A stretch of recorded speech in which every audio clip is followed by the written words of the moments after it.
O que se sabe sobre o Anticristo? O santo cardeal John Henry Newman abordou o tema em 4 sermões, baseados nos ensinamentos da Bíblia e dos padres da Igreja. Ele entregou esse olhar a um futuro não muito distante, há mais de 180 anos, mas suas ideias são como se tivessem sido escritas e pregadas nos tempos de hoje. Escreve Joseph Pronetin, autor do artigo publicado para o National Catholic Register. Em cada um dos sermões, o cardeal Newman se refere ao que disse Jesus em várias passagens da Bíblia, e o que entrelaçam as profecias dos fins dos tempos, as versões dos livros de Daniel e Apocalipse. Além de algumas passagens das epístolas, ele também esclareceu que nenhuma das interpretações é sua. Os tempos do Anticristo. Bom, neste primeiro sermão, o cardeal começa descrevendo os sinais do segundo advento de Cristo. Ele diz que haverá uma terrível apostasia e a manifestação do homem, do pecado, o filho da perdição, ou seja, comumente chamado o Anticristo. Nosso Salvador parece acrescentar que esse sinal o precederá imediatamente, ou que sua vinda a seguirá de perto, porque depois de falar de falsos profetas e de falsos cristos, fazendo sinais e prodígios, abundância de iniquidade e amor esfriando, e coisas do tipo, acrescenta que quando virdes todas essas coisas, sabei que está perto às portas, escreveu. São Paulo, no capítulo 2 da sua segunda carta aos Tessalonicenses, explica que há um poder restritivo que impede que o adversário seja revelado, mas que se manifestará no devido tempo.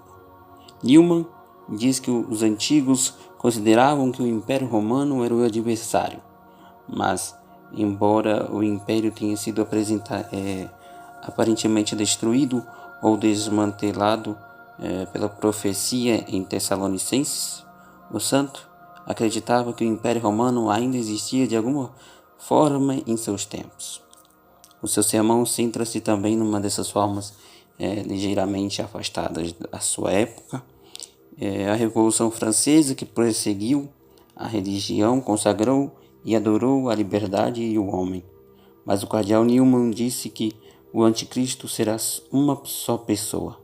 Disse que virá uma apostasia e o homem do pecado será revelado.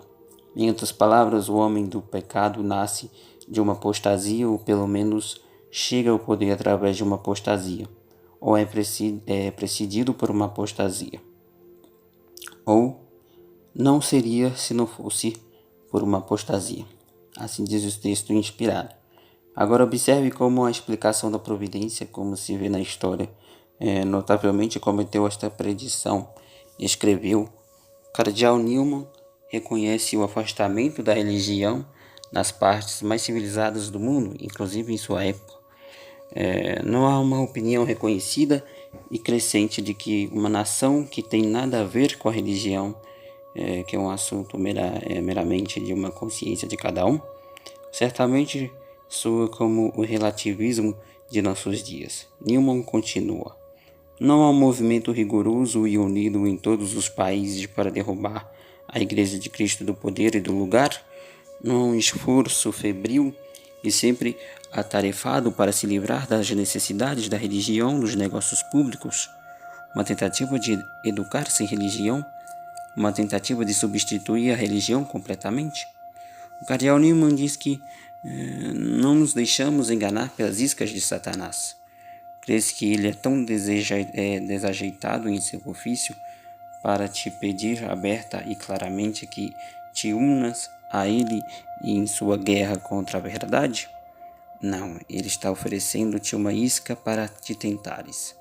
Te promete liberdade civil, te promete igualdade, te promete comércio e riqueza, te promete um perdão de impostos, te promete reforma, te promete iluminação, iluminação oferece conhecimento, ciência, filosofia, ampliação da mente, zomba dos tempos passados, zomba de toda a instituição que os venera. Finalmente, nos adverte sobre as Escrituras que comunhão tem a justiça com a injustiça, e que comunhão a luz com as trevas sai, pois, do meio deles, e apartai-vos, para que não sejais obreiros juntamente com os inimigos de Deus. E abram um caminho ao homem do pecado, o filho da perdição. Segundo sermão, a religião do anticristo, No seguinte sermão, o cardeal Newman afirma que tanto São João como São Paulo descrevem o inimigo como caracterizado pelo mesmo pecado, negar a Deus. 1 Jó, capítulo 2, versículos 22 a 23. E estabelecer-se a si mesmo como um Deus. Também diz que tanto Irineu como Hipólito interpretaram o número da besta como a palavra latinos, ou rei latino, e cita que o veem como chefe do império romano restaurado. Embora todas as expectativas detalhadas até agora possam ser corretas ou incorretas, diz o cardeal Newman, ainda é muito útil sobre essas coisas à luz do que estava acontecendo nos seus dias e obviamente tem piorado enormemente. Suas palavras se adaptam aos dias de hoje, no estado atual das coisas, quando se supõe que o grande objetivo da educação é desfazer-se das coisas sobrenaturais. Quando se nos pede de rir e zombar, de acreditar em tudo o que não vemos e que avaliem cada declaração com a pedra de toque da experiência, devo pensar que esta visão do anticristo como um poder sobrenatural pode vir e é um grande lucro providencial, já que um contrapeso às más tendências da época. No terceiro sermão, Cidade de Cristo. No terceiro sermão, o cardeal Newman analisa que nas profecias se cumpriu e o que ainda falta cumprir-se, ele mostra como o Império Romano se dissolveu, mas é difícil dizer se foi totalmente porque ainda poderia existir em um estado mutilado e decaído. Se assim for, algum dia deve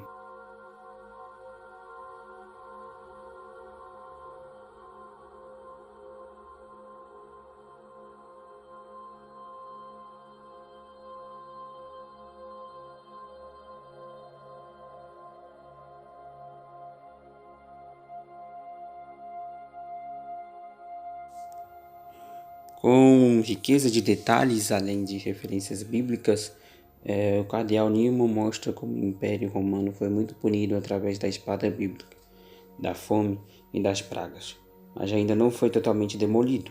Apesar de todas as pragas, a devastação dos bárbaros e a divisão em outras nações. Por que ainda não? Pergunta o cardeal. E responde, porque a igreja habitava em Roma, enquanto seus filhos sofriam na cidade pagã pelos bárbaros. Voltaram a ser a vida e o sal dessa cidade onde sofreram. Que maravilhosa regra da providência de Deus que se manifesta. A igreja santifica, mas sofre com o mundo, partilhando seus sofrimentos, mas aliviando-os. Cardeal Newman também afirma que a Roma pagã pode ser figura de alguma forma outra grande cidade, ou talvez de um modo orgulhoso e enganador, onde todas as grandes cidades do mundo, juntas com seu governante de espírito avarento, luxuoso, autossuficiente e irreligioso. Bom, o quarto sermão é a perseguição do anticristo. Bom, no sermão final, o cardeal olha para as escrituras para nos lembrar das bem-aventuranças dos bem-aventurados, os que sofreram perseguições por causa das justiças, porque deles é o reino dos céus, dando a entender que a igreja começa e provavelmente terminará em perseguição. Ele a reconhece como sua e a moldurou e a pedirá de volta como uma igreja perseguida que leva a sua cruz. Diz o cardeal a recordar Mateus 24, 21 e Tessalonicenses capítulo 2, versículos de 9 a 11.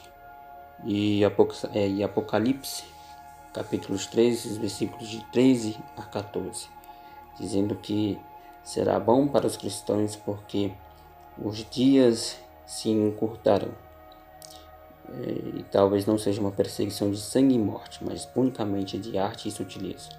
Não de grandes milagres, mas de maravilhas naturais e poderes de habilidade humana.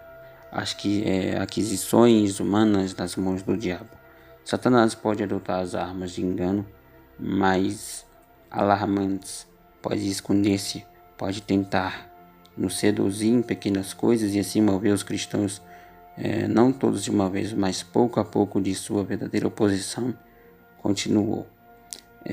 Depois disso, sabemos que obrou muito dessa maneira ao longo dos últimos séculos. Sua política é dividir-nos e dividir-nos para desalojar-nos gradualmente de nossa rocha. E se vai haver uma perseguição, talvez seja então quando todos estivermos em toda parte da cristandade tão divididos e tão reduzidos, tão cheios de cisma, tão perto da heresia, quando nos tivermos lançados sobre o mundo e dependermos dele para nossa proteção e tivermos renunciado à nossa independência e nossa força. Então ele pode explodir sobre nós com fúria até onde Deus o permita. Então, de repente, o Império Romano, que aparece arder em várias maneiras em algum lugar, pode ser quebrado e o anticristo aparece como um perseguidor e as nações bárbaras ao redor irrompem.